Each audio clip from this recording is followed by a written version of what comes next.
السلام عليكم. طبعا المقطع هذا مهبلي. طبعا لقيته في النت وجاز لي وخدته. طبعا هذه من احسن الاكلات، لازم في الاسبوع تعطيهم مرة الى مرتين.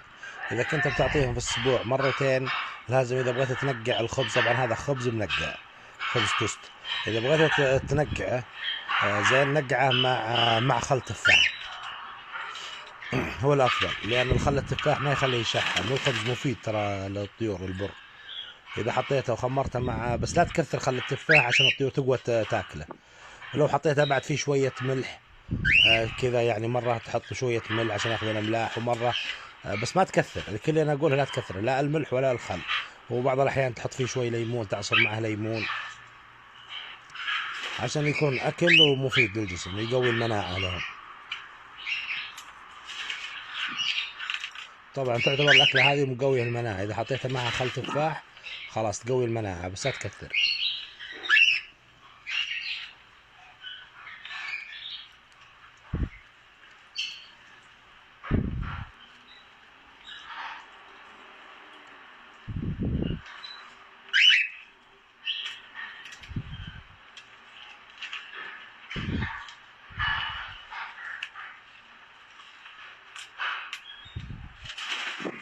لان خل التفاح ما يخليهم لا يشحمون، ويقوي المناعه، وفي فيتامين اي،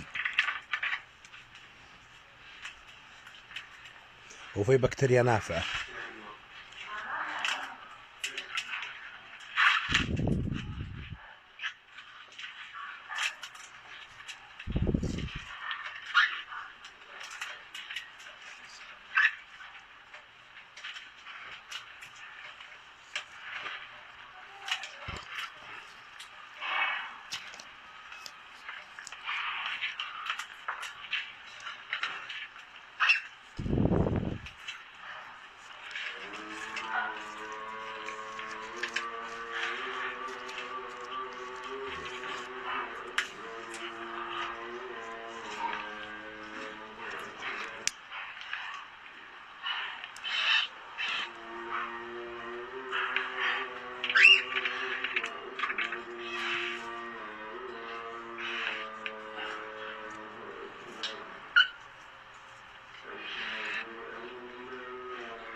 ندعكم مع تكملة الفيديو. خلص.